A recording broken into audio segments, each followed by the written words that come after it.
Hey guys, I'm IzDaisho and I'm here bringing you some Hearthstone. Today I am ready to do another arena run. And we finally got Warlock. I think that I have not ever posted a Warlock arena run, so it's time that I do one. I do like the hero, it's just kind of random that I haven't gotten it yet. Alright, so I think I probably should take Mind Control deck. Ancient Watcher is really tempting, but Gul'dan doesn't have, if I can recall correctly, it doesn't have anything to take advantage of this, so I'll have to take Owls and Spellbreakers, and if I get lucky enough to find a Defender or a Sunfury Protector, then I would take that, but it just seems like too risky of a pick at this time, especially when Mind Control Tech is a reasonable option as well. It's really good, one of the few cards that can get you back to a normal position after your opponent is winning. Arcane Golem is an interesting constructed card in that it's very good at closing out games and providing surprise burst damage, but that's not as important in the arena. The arena is more about mid-range and trying to find the best mid-rangey deck, I think. I mean, obviously, if you can put together a really aggressive deck, Arcane Golem's a nice card to have in it, and I mean, Gul'dan's not a terrible hero to use to try and do that because you can get access to Flame Imp. But still, I don't think it's worth it on anything. I'd rather just take the safe pick and go with the Mind Control tech. Unfortunately, do not really get a good second pack either. Corruption is a way to get rid of giant creatures, but it's a bad way to do so. Because normally what just happens is they use that creature to kill or trade for at least do most of the damage towards one of your creatures. And it's really only good at taking out support creatures like Imp Master or Warsong Commander, but even then, those creatures get to stay out for an extra turn. But between Frostwolf Grunt and Ironfur Grizzly, I think Ironfur Grizzly is a little bit better, though neither of them are too good. I talked about why I don't like Frostwolf Grunt, and the same kind of applies for Ironfur Grizzly. I mean, it is a 3-mana 3/3, so you can't really get hurt by it that much, but the taunt is not that relevant in the development part of the game, because your opponent is going to want to kill your creature anyway, so the fact that they have to doesn't really change much, but I'll take it anyway. Okay, this is an interesting pick. Power Overwhelming is not really something that I'm looking to pick up. It could be pretty good with some combos, but for the most part, it's just a finisher or a really bad removal spell, and that you have to sacrifice one of your guys, which also sucks. Anyway, Earthen Ring Farseer versus Shadow Bolt. So Earthen Ring has potential to be a 2-for-1. It can get you to bolster your life total when you're losing by a fair amount. And Shadow Bolt is just a very efficient removal spell, but it's pretty one-dimensional, and it will only ever really 1-for-1 unless they do something crazy. But I think I'm still going to take the Shadow Bolt here, because I already have 2 3-drop creatures. Even though this is a 3-drop 2, it's not a creature, so it's less relevant. Don't really like this pack either, but I'm not a big fan of Dragonlane Mechanic or Corehound. Corehound's just too expensive to have 5 health. It'll just die to something 2 or 3 mana less than it costs, or your opponent will definitely have some sort of removal that they can pick it off with, and it almost never does anything positive. Dragonlane Mechanic, the 2/1 can get picked off so easily that this card doesn't end up being the 4/5 that it was meant to be, so I usually avoid this as much as I can. And Frostwolf Warlord can generally get to be a 5/5 for 5, and always has the upside of it could be a 7/7, but it also has slight downside in that if you don't have any other creatures, it's a 4/4. I still think it's the pick there, and not really close. This pack is not that interesting. It's pretty clearly going to be Soulfire. This card is very good. Even though you have to discard a card, it's not that big of a deal because you're playing Gul'dan, so you can make up card advantage very easily. And dealing 4 damage for 0 mana is so good at taking over the board.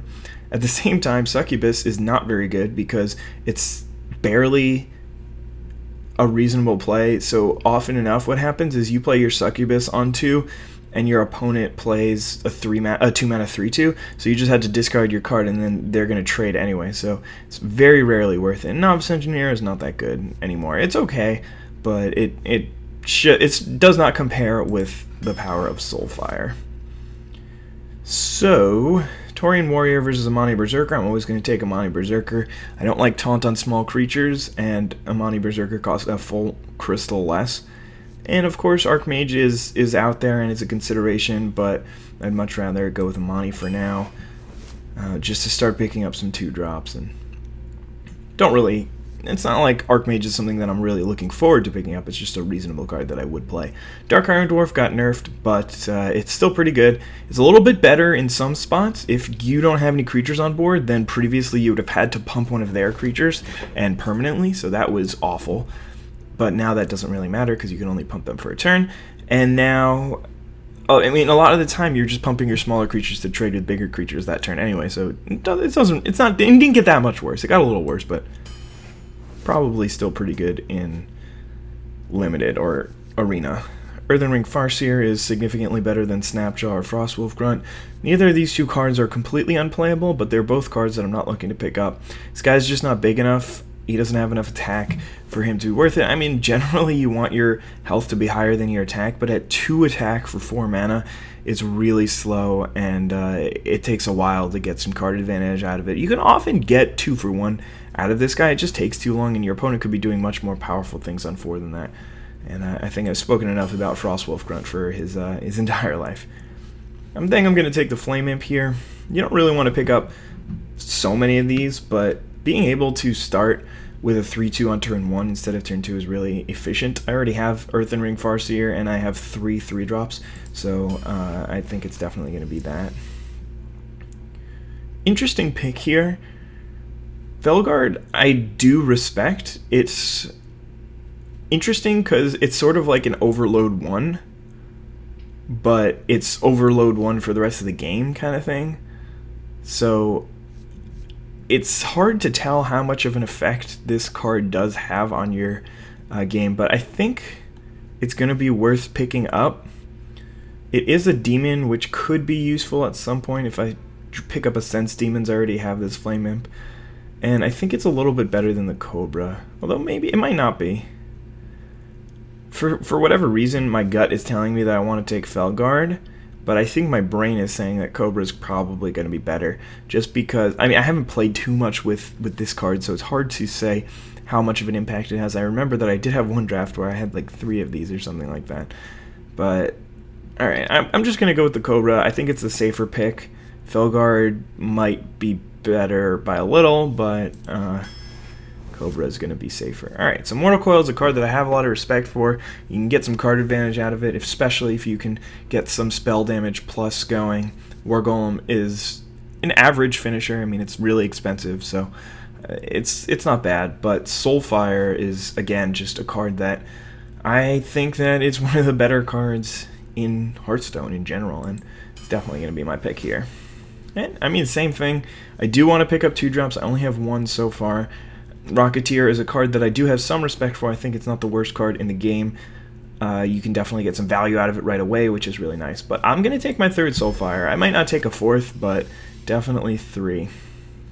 Void Terror is an interesting card because if it gets silenced, it could be really bad for you, but it also could just win you the game. That being said, I'm going to go with a Violet Teacher here. Doesn't really, I mean, I have 3 Soulfires and a Shadow Bolt, so I do have some spells already, but that doesn't really matter. The fact that it's a 4-mana 3/5 means that it's big enough to be a reasonable card, and it also, the effect definitely gains some value, and I don't like Void Terror too much. Alright, so I can either take a second Mind Control tech or a Young Priestess. Well, actually, Questing Adventure might be really good. I do have 3 Soulfires, so that means that I'm often going to be able to just drop it on turn 3, Soulfire to protect it, and then start going the next turn. So I think I'm actually going to take this. I don't like Young Priestess that much. I don't even like it in Constructed too much, but just the fact that it can die to so many of the heroes without getting too much of an advantage makes me really sad. So yeah, I'm going to take Questing Adventurer over Mind Control Tech. I think it's a pretty close pick, though. Alright, probably should take an Archmage here. I don't have anything on the top end, and I'm already halfway through the draft. I have Shadow Bolt and 3 Soulfires already, so first of all, the spell damage plus 1 is going to be very helpful, and number 2, I don't really need a second thing that deals 4 damage, so I'm going to go with an Archmage here. I just took an Archmage, so I can definitely take a Mortal Coil, but I think I am going to take Mortal Coil. Thralmar Farseer is not too good. Grimskull Oracle is probably the worst card in the arena. And Farseer is a card that I do think is okay, but I have way too many 3-drops. For whatever reason, the best card in all these packs ends up being a 3-drop. Alright, Boulderfist Ogre, very powerful card. Just 6 mana, 6/7. I think it's the second best of the cards with no text. behind Chillwind Yeti, but I don't know. I mean, it's just very big, and at the time you play it, your opponent has to commit a lot of resources to deal with it, and it often just gets you a 2-for-1, so very good card. Probably going to be a Shadow Flame here. One of the only ways to get good area of effect damage, you can get Hellfire, but sometimes that isn't good enough, especially when your opponent is dealing a lot of damage to you and you're on the back foot, because then you're dealing 3 damage to yourself, which could end up just killing you. And Demolisher is just another 3-drop. It's okay, it's not great. Secret Keeper's obviously not a consideration since we can't pick up any secrets. Not a great one. I think Succubus is one of the very worst cards in the game, so I'm not going to go for it. Voodoo Doctor is surprisingly a consideration here. Just because I lack early game presence, I have 2 things to play before turn 3, and I don't like Dragon Lane mechanic, plus restoring health with Gul'dan as your hero is pretty reasonable. So I think I'm actually going to go ahead and pick this. Could end up being a huge mistake, but I think it's a little bit better than Dragon Lane mechanic in this situation. Alright, so I'd love to take the Shadow Flame, but I really need to pick up some 2-drops. And Wild Pyromancer with Soulfires and Mortal Coil, it's pretty good. Not insane. Alright, Chillwind Yeti. I would love to take another 2-drop, but this guy's awesome, and it's not like I don't need top end too. This deck is just really 3-drop heavy, and I need to work on that in the next 10 picks. But Chillwind Yeti, as I said, is one of the best, probably the best card with no text, and in general, just really hard to deal with when it comes out. Dark Iron Dwarf sounds good. Sacrificial Pact, not so much. And Argent Squire is an average card, but not very good in most situations. I only have like 1 Dark Iron Dwarf. I don't think anything else to really help it out. So definitely going to take the second Dark Iron Dwarf over the other thing. Okay, so they didn't really give me a choice. I have to take another 3-drop. Master's fine, not great. Sometimes you can get a 2-for-1 out of it, but often enough you get enough value. But anyway, Secret Keeper sucks, Alarmobot sucks, so Master is going to be the choice. Alright, very happy to pick up a second Flame Imp. I don't know how much I would like to see a third, but yeah, we'll go with him. Hopefully we can get some more 2-drops. Well, third Flame Imp is going to be better than either of these 2 cards. Don't really do much for the deck. We don't really need more 4-drops. Abusive Sergeant is just very much worse than Flame Imp. I guess they serve different roles. This guy is a substitute 2-drop, while this guy is much better in the late game. But either way, I'm going to go with the Flame Imp here. I think I got to take the Stormwind. Drain Life would be okay, but I have a lot of stuff to do on 3, and I don't have much top end, so I think Stormwind will be a nice finisher. Thankfully, picked up another 2-drop here. I'm really, really light. I have 2 2s and 3 1s that I'm okay playing on 1, so I guess I'm not that light, but I definitely want to fill out the curve. Not enough to pick a Frost Wolf Grunt over a Tazdingo, so I'm going to go with that. Still, Succubus is just never going to be a consideration for me. And though Blood Imp did get nerfed, I still like it better than Young Priestess, and I still think that it's a card worth picking up.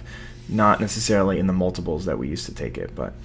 Alright, so I can either take a second Violet Teacher with my 3 Soulfires, Mortal Coil, Shadow Bolt, and Shadow Flame, or I can take this Abomination, and I have one Blood Imp which does not play nice with Abomination because you just end up killing it, and a couple other things that don't really like to see that, but I think I'm still going to pick up this Abomination just because I do lack area of effect damage and some late game. So hopefully that'll work out.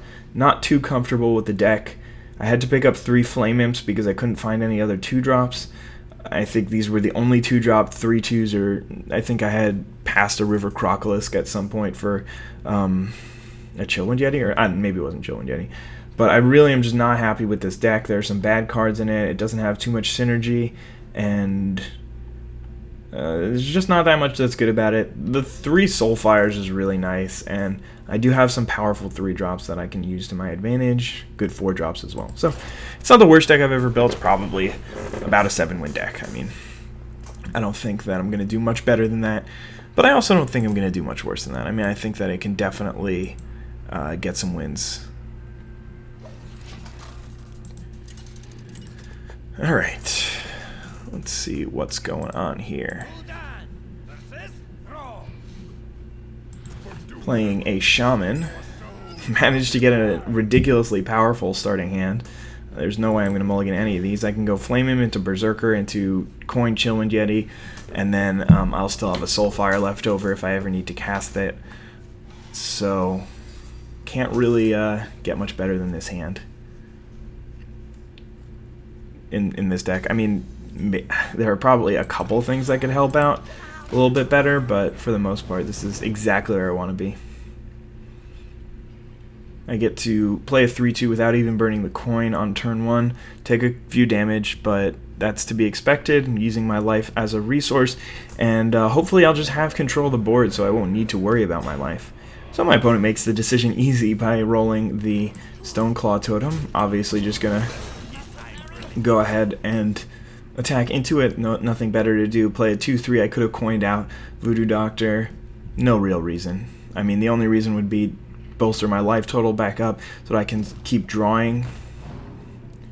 And then the fact that I can still play the Grizzly. But I think, honestly, I'd much rather just get a Yeti out this turn. And I'd rather keep a 3-2 around than that guy, than the 2-3, even though the Berserker does have an upside.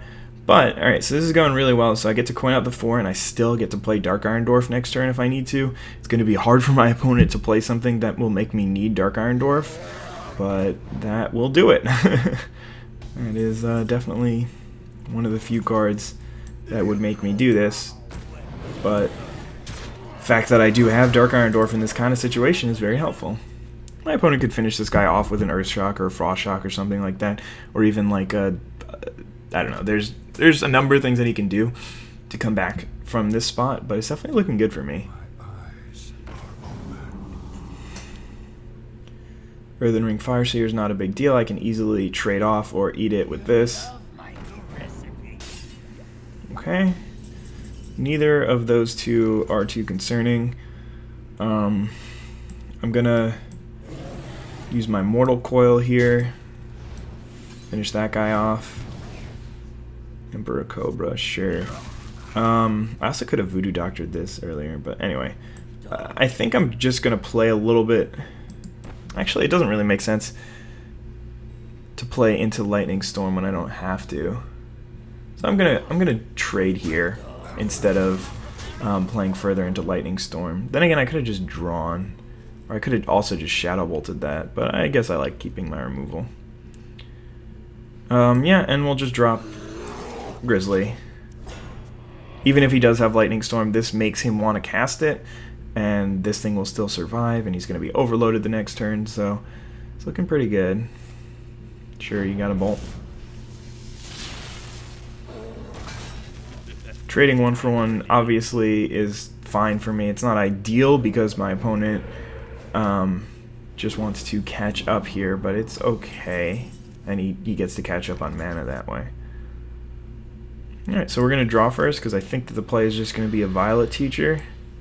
And then after that, I'm just going to go Violet Teacher and attack him. Obviously, I'm not going to attack the Healing Totem with my 1-2 because all it's going to do is make it heal at the end of the turn, and then I don't get any advantage out of it. So I'm up 4 cards. I'm up. He has 4 cards to my like 6 because I'm not really going to count this as a full card. Alright, so he's got an Archmage. And it might be time to use some of my removal. Looks like.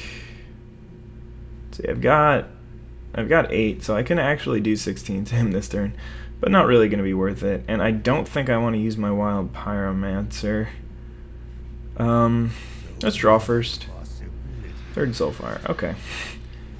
So we're going to go with this. Make a 1-1. And then just Soulfire it down.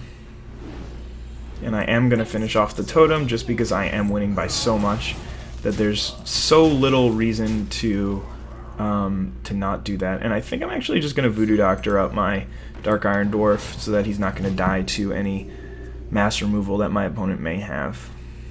Unless he rolls a spell damage totem.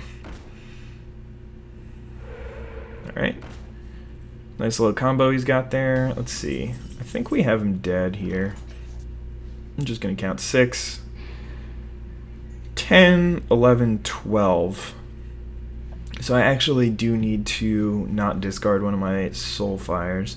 I'm just going to draw first and then play a Soulfire and hope not to discard the other one, and I didn't. So we can just kill him. Hopefully I didn't screw up the math, but I don't think I did. Alright, so Soulfire really flexing its muscles there, but it was more just the start, the Flame Imp, turn 1, into the Amani Berserker, into the Chillwind Yeti. As you saw, the Chillwind Yeti was still around, even though it was heavily neutered by the time the game ended. It still stayed around from turn 3 till turn 8. Turn 8, I think I won. Maybe even 9, I don't know. But still, it did a lot of damage. And I just got control of the board and then put myself in a position where I was able to finish out the game from 17 or something like that. But that's kind of how I hope and expect this deck will play. I didn't need to use any Soulfires in the mid game, which was nice because I didn't lose all my card advantage, and I still had some time to keep drawing. And I don't know, my opponent was definitely far behind. Unlike the other hand, this one is completely garbage, and I don't want to keep any of these. I really want to fish for some Flame Imps, especially since I'm on the play. I have 3 in the deck, so there's a good chance that I can see one. If I don't draw one on turn 1, at least I still have this Amani Berserker for turn 2. And turn 3 might be a little bit rough. Oh, the button's broken. Turn 3 might be a little bit rough, but, I mean, that being said, I do have Life Tap, which is a pretty good hero ability. It's just always going to net you some card advantage. Unfortunately, will never net you any board presence. That's unfortunate. Hopefully I'll draw Mortal Coil. Well, there's a Soulfire, so definitely going to do that. Because I don't, like... So, I'm going to play this first because I don't think I want to discard it, and I don't mind discarding anything else. But this kind of play just makes me get so far ahead in the early game, and all I really did was pay 2 life, and even because I drew a card, so I paid 2 life and 2 mana for 4 damage that turn, which was fine.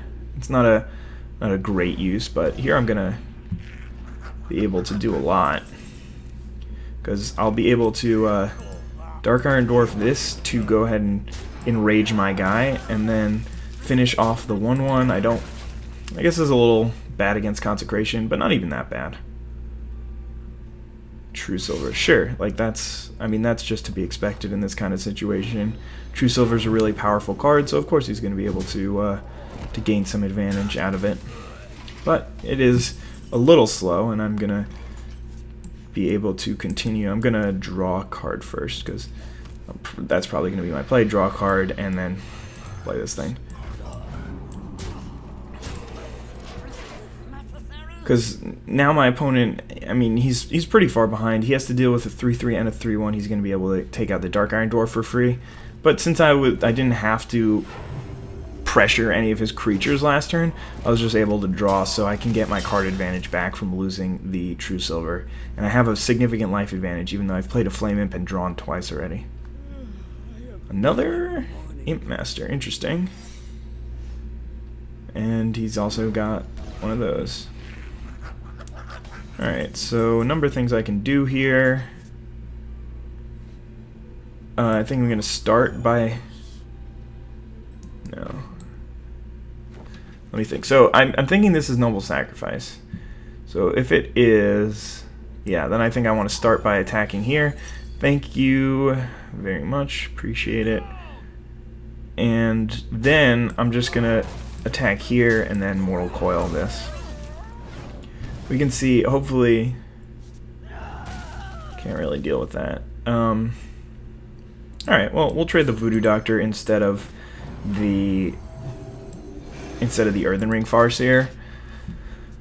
Not the best use of Voodoo Doctor, but Voodoo Doctor's not a good card. I mean, I knew when I took the card that it wasn't going to be good, and it obviously just doesn't have that much potential. But alright, Consecration's not so bad here. It's obviously not an ideal spot for me, because he does get to still kill the Earthen Ring Farseer, but I get to keep my Chillwind Yeti around.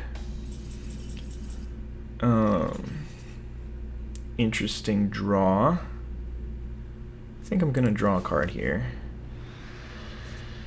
Alright, we're just gonna take this thing out and then drop a couple of creatures on the board. It makes sense to kill his 1/1s, because if one of the cards in his hand, or that he's going to draw, is Blessing of Kings, then it's really bad for me, and he hasn't had any opportunities to play Blessing of Kings yet, so definitely want to keep that in mind. Even though I could have had lethal next turn if I had attacked, still probably worth it. So he's probably, yeah, okay, he's just going to finish off the Chillwind Yeti, which is okay with me. He's down to 14, I can deal 8 damage this turn, but not going to be worth it. It's going to be much better use of my mana to, or my resources to kill this. Plays a little bit into Consecration, but he's already played one and it doesn't really matter because I still have this Boulder Fist Ogre alive even with the True Silver Champion. So Consecration is the only card that can really keep him alive. I guess he could play like a Guardian of Kings. But even then, I have 3 Soulfires left, and I can draw twice, so seems unlikely that I wouldn't be able to find 1 Soulfire. Alright, okay, so he's not dead because of that card. Now I draw that. Alright, so first I'm going to draw, see what my options are. Okay, so I don't have lethal here. Unless, if this is a noble sacrifice, I don't have lethal. So I think I still want to do this attack. Okay, well, now I have lethal. Yeah, I don't care. I was like, whoa, what triggers on this? Because Repentance is one that you very rarely see, because it's inherent card disadvantage, but it's very easy to play around. Because you just attack with a couple of things and you find out that it didn't matter. So there's 2 wins, let's go one more. Pretty average game, I guess. I jumped out to an early plays. That Soulfire was very important. Oh yeah, I only had 2 Soulfires. The Soulfire was probably the most important play of the game. It allowed me to take over a board, and he never got it back from there. Maybe, did I play into Consecration too much that turn that I did take over the board? I think maybe I did. No, I still had the 2/3 Amani Berserker, so that was fine. Okay, so we're playing a Warlock Mirror. So very important to get off to an early start here. So important that I think I want to mulligan all of these just to try and find a Flame Imp or another 2-drop. Okay, I didn't find one, but I have a reasonable 2, 3, 4 curve. But yeah, it's really the reason why I say it's so important to get to an early start is because if I have to play on the defensive, I won't be able to draw as much, and that is the most important part of the deck. So actually I am going to coin out the 2-drop. I don't really have any foreseeable reason to keep the coin, and I can still draw next turn if I don't do anything, and I think drawing is very important in the matchup, as well as being able to take out his Voidwalker before he can do something like Shattered Sun Clericate. So he's just going to be able to trade. He didn't even attack? I agree, sir. Alright, so if I had drawn Soulfire here, I would have been able to punish him. But as it stands, my opponent's still winning. He has board control. Pretty decent board control, too. Okay. Still looking to draw a Soulfire. But short of that, I will happily enough trade here. Just because I have very strong plays in the future in Tazdingo and Chillwind Yeti. So I think I'm going to be okay by trading here. But if he's got like a Soulfire here, that could be really bad for me. Alright, well, it doesn't look like... I mean, that Jungle Panther's pretty good for him here. Bloodsail Corsair. That's disappointing, but still relevant. And I don't have any mass removal here. Thank God for the Soulfire. Okay, so we can now safely drop this and then Soulfire, get rid of the silly little pup that was ruining my my game so far. So we've taken 6 damage, but stabilizing with Tazdingo 5-on-5 in terms of cards, probably going to be good enough to control the game for a little bit and not just completely falter and die. Imp Master's not so good against me because I have Shadow Bolt, but he's going to get to draw. I wonder if he's even going to attack here. It looks like he is. And also that. Okay, that's fine. So hopefully I'll draw 2-drop here. Or 1-drop. Soulfire. Okay. I think I can get away with this. Draw a card. Shadow Flame's a good one. Play Questing Adventure. And Shadowfire? Soulfire that? Oh man, lost Shadow Flame. That's okay. Getting this guy to be a 3/3 puts him out of range of Immortal Coil, still in range of a Demon Fire. That's probably the best card I could see right now. And I just want to draw any 3-drop here. That's not so bad either. Unfortunately, I guess I'm still going to draw. I really am taking a lot of damage here. May as well play this. And I think it's better to attack him because life total is very important in this battle. And just because I normally like to take out a 1/1 for like 5 damage, that's generally worth it for me for 5 damage to my opponent. But in this matchup where our life totals are so important, I think it's pretty unlikely for that 1/1 to come back and hurt me, and in the end he just ended up trading it anyway, so it worked out in the spot. Doesn't mean that it was the right play. Squire, attend me. Ready, sir. Alright, there's a Silverhand Knight.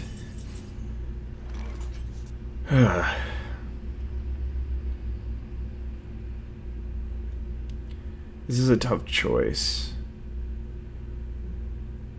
Just to, if I play Stormwind, then this will become a 7/7, so he's got to do something else to kill it. Yeah, alright, we'll play Stormwind.